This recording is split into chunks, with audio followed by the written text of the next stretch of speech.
Vamos a sumergirnos en algo realmente único.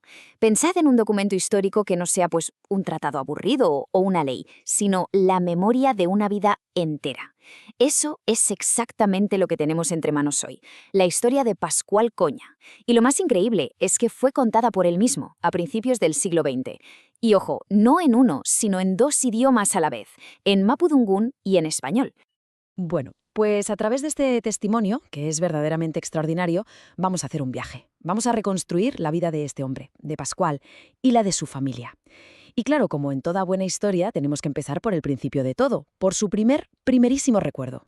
Claro, para entender bien esta historia, lo primero es lo primero. Hay que conocer al narrador. Y esto es clave.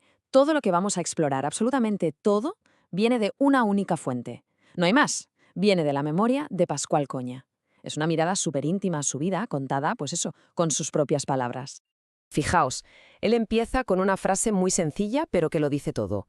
Cuando ya tenía conocimiento de las cosas. Es como si nos abriera la puerta a su mundo, ¿verdad? Con esto ya nos está diciendo, ojo, esto no es una crónica de historiador con fechas exactas, no. Esta es una historia construida desde el recuerdo, mirando hacia atrás, ya de adulto.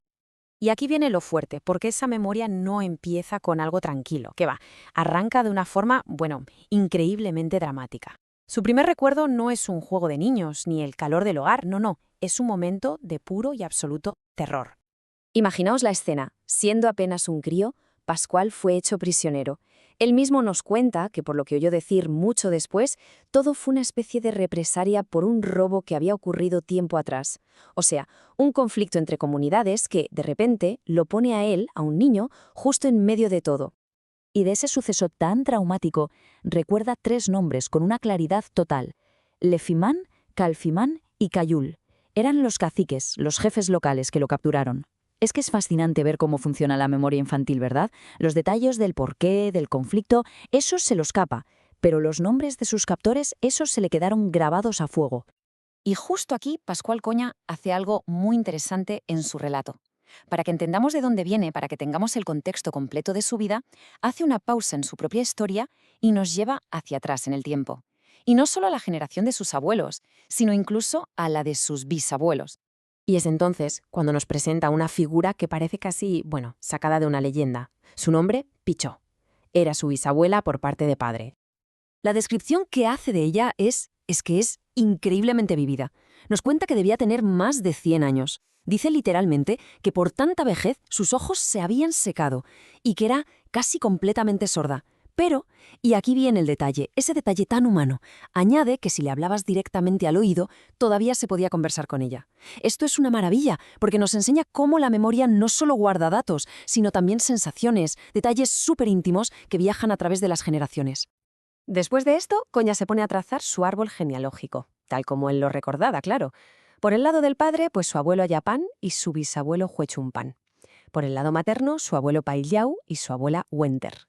Pero casi tan importante como los nombres que da son las ausencias, los huecos que él mismo señala en la memoria familiar, como por ejemplo su abuela paterna, a la que nunca llegó a conocer. Y fijaos aquí porque podamos ver las páginas originales del documento. Es que es una pasada. Tener la oportunidad de ver el texto físico con esa doble columna, ¿veis? En mapudungún y en español, nos conecta directamente con el momento exacto en que esta historia se estaba preservando para siempre.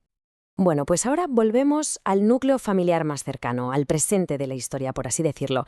Vamos a conocer a los padres de Pascual, Tomás Coña y Juana, y la familia que construyeron juntos. El retrato que Pascual hace de sus padres es fascinante, sobre todo por lo honesto que es. Describe a su padre, Tomás, como algo irascible, vamos, que tenía su genio y a veces se enfadaba.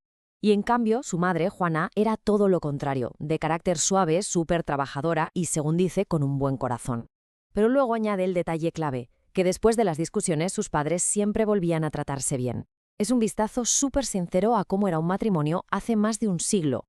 Y ojo a este detalle, porque es de esos que resumen una época entera. Aunque sus padres no estaban bautizados, no eran cristianos, eligieron para sus hijos nombres cristianos como Tomás o Juana. Este simple hecho es como una ventana a un momento de transición cultural brutal. Una época en la que las costumbres ancestrales mapuche empezaban a mezclarse, a convivir con la influencia cada vez mayor del cristianismo. Y con esto llegamos por fin a la generación del propio Pascual, a la de sus hermanos. Y aquí la historia familiar se complica, se vuelve una mezcla constante de supervivencia y también de mucha tragedia. Lo que vemos aquí resume la cruda realidad de la época, la verdad. Pascual, que era el narrador, fue el primogénito. Pero fijaos, su hermana María murió con solo 18 años, en una epidemia de cólera. Su hermano Fidel tuvo un hijo, Domingo, que también murió en un accidente terrible. Y luego está esa línea que pone los pelos de punta. Otros 4 o 5, hermanos que murieron siendo tan pequeños que Pascual ya ni se acordaba de sus nombres. Es un testimonio brutal de la mortalidad infantil de aquellos tiempos. Y de nuevo, volvemos al documento original, que es nuestra ancla en esta historia. Aquí podemos ver el pasaje exacto donde Coña cuenta la muerte de su hermana María en esa epidemia de cólera del 84 y también nos habla del destino de sus otros hermanos, Carmelita y Fidel. Si ponemos las fechas una detrás de otra en una línea de tiempo, nos damos cuenta de algo terrible. La pérdida fue una constante en la vida de esta familia. Desde la epidemia del 84 hasta el accidente del 26, la muerte es una sombra que aparece una y otra vez en el relato de Pascual. Y así llegamos al momento en que Pascual está contando todo esto. Estamos en 1927, y después de toda una vida, de tantos nacimientos, pero también de tantas pérdidas, de todos los hijos que tuvieron Tomás y Juana, solo quedaban 3. Solo 3 supervivientes.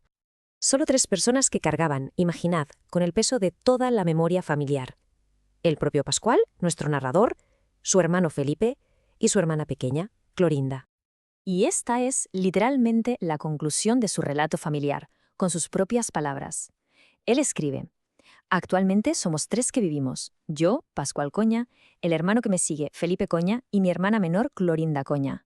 Es un final súper sobrio, ¿verdad? Casi parece un acta notarial de los que lograron sobrevivir.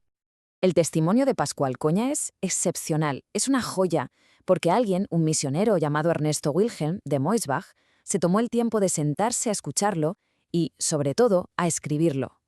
Pero claro, esto nos deja con una pregunta final, una reflexión. La historia de cada familia está llena de personajes como la bisabuela Pichol, de tragedias como la de María, de dinámicas como la de Tomás y Juana. Y la pregunta es, ¿cuántas de estas historias, cuántos de estos relatos se han contado 1000 veces alrededor de un fuego o en una sobremesa, pero se han perdido para siempre, simplemente porque nadie las llegó a escribir?